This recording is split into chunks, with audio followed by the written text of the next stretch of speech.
Hello everyone and welcome to the second part of this blending techniques tutorial. First of all, I want to thank you all so much for being my Patreon, and I want to welcome all the new patrons. It's so incredible and so wonderful to have you supporting me and my art, and it's just so special to me, and I just want to thank you again for it. I'm so happy about it. And today I want to not only show you my second other blending technique I use, I also want to talk about a thing that I'm doing like on half of my artworks and this is not necessarily a bad thing. It just happens and I just do it pretty often. So what I do is that I start an oil painting, and after a while I just doesn't feel it anymore, and I just completely lose interest. And when I have a reference photo and I paint the painting, and then after half of a painting I think, why did I just paint exactly the reference photo?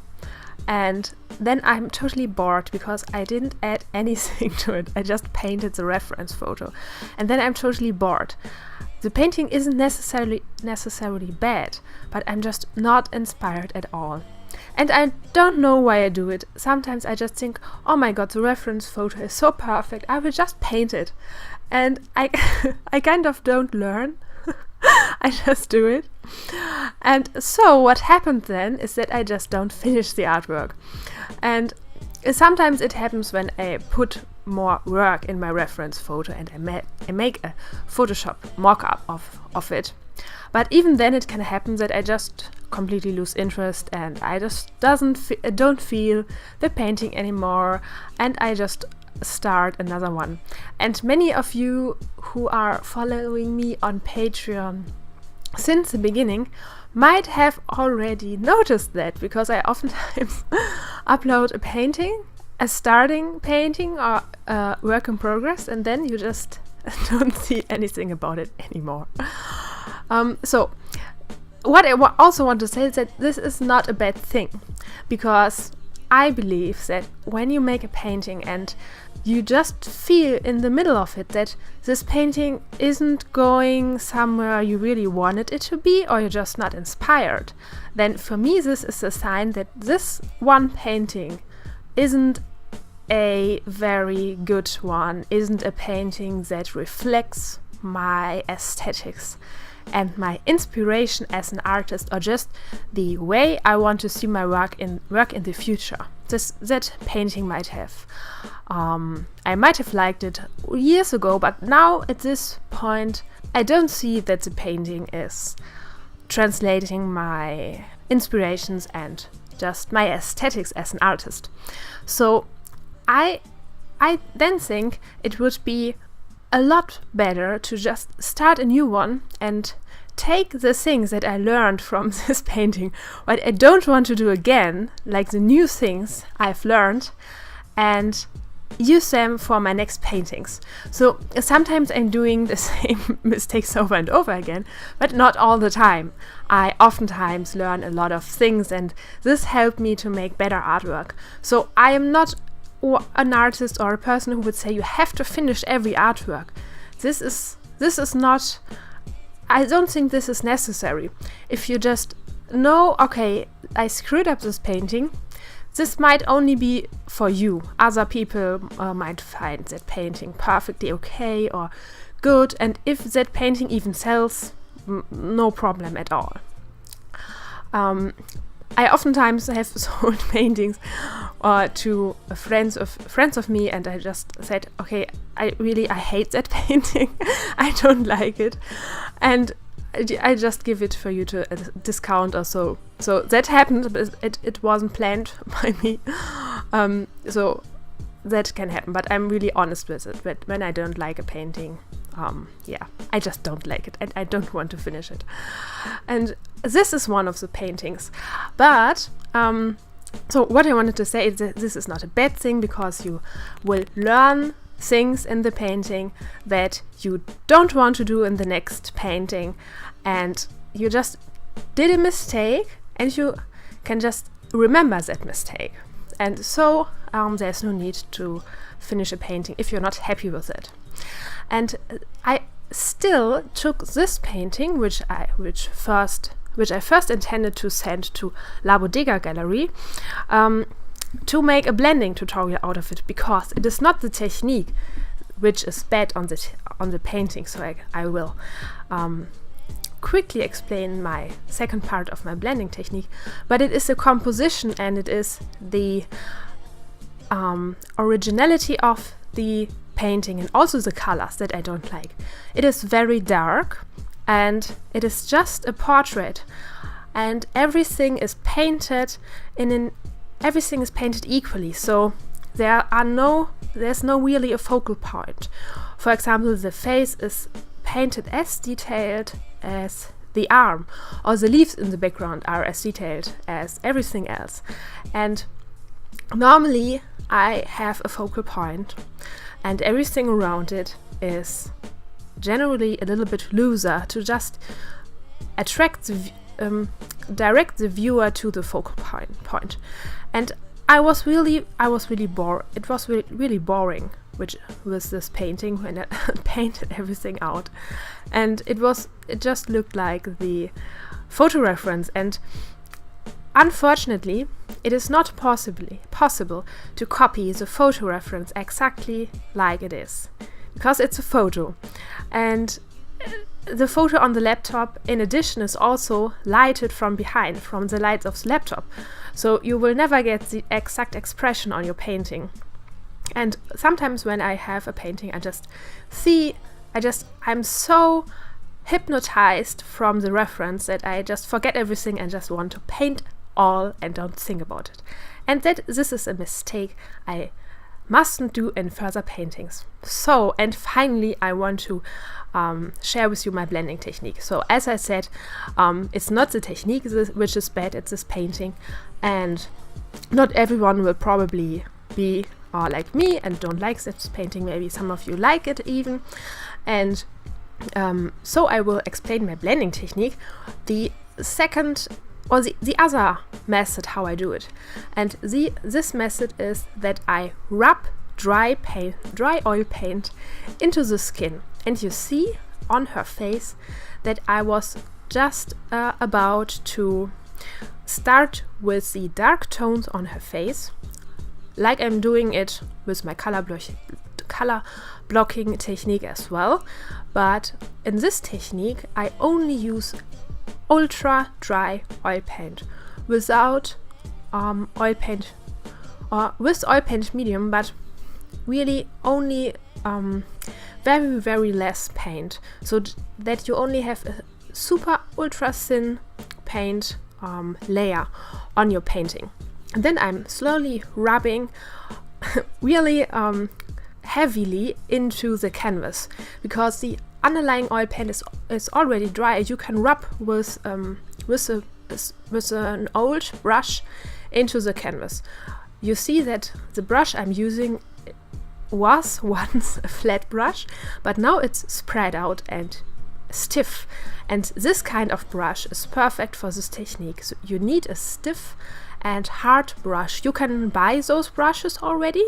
They are called, I think they are also called blending brushes, but easier is to just use a brush that is already stiff and old, and many painter will probably have them. And what you do is that you start with the darker tones and rub them really perfectly like the reference. With this technique you have the perfect control over your painting, because you only paint in a super thin way, and you can also erase it by using a cotton towel and by placing a slightly thicker layer into it. So when I first painted her cheek and her chin shadows, they weren't completely perfect, but after I also placed the whites all in her face, also with rubbing, but then I could add a bit of a thicker paint, I went into those darker areas and just took paint in a little bit thicker than the underlying paint. So I'm just building from thin to thick, and this works very, very good, and it is very easy to control if you work from thin to thick on a dry oil paint layer.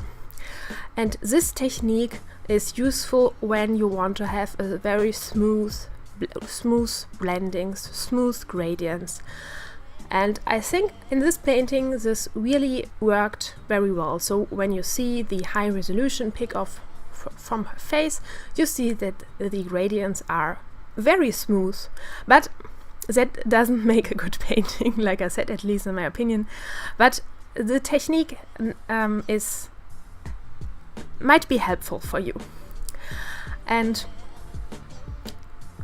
all the little details like lashes, for example, or like her nostrils, or maybe shadows on her teeth, I just do at the end when everything is placed and I don't have to paint around it. Very important details always in the last step.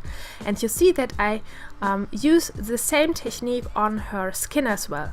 In this case I started with a slightly larger brush because the area is also larger, and I rub the darker color into her skin. You see that I do it all the time.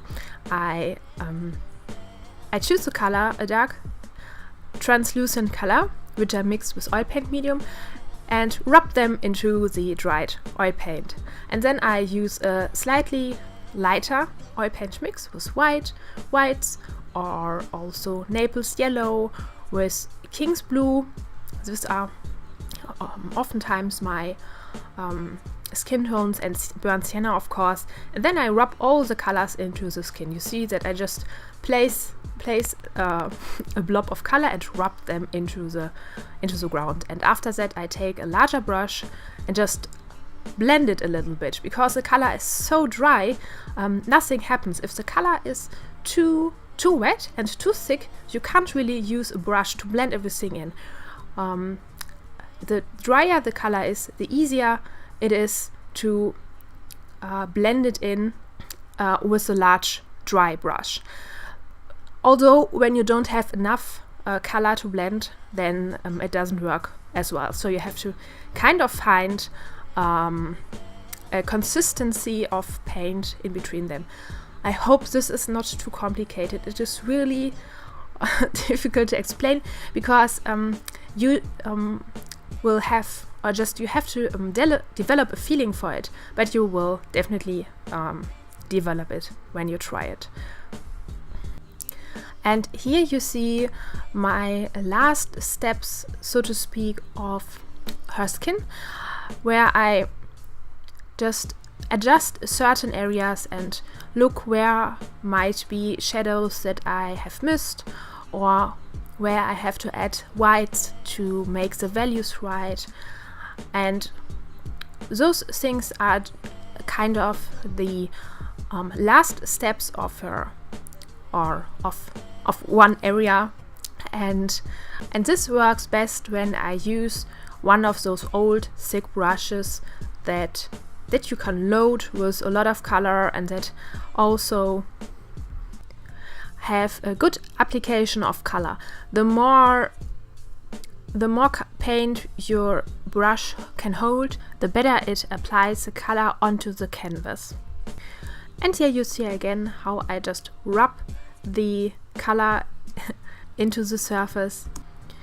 And I thought I make the last part of this video a real-time part, so that you can see the actual speed on how I paint. So I'm not really fast when I paint those gradients and blending in. This really takes a long time, and I hope this encourages you to try it out too, because oil paintings normally really need time. Maybe you've missed it.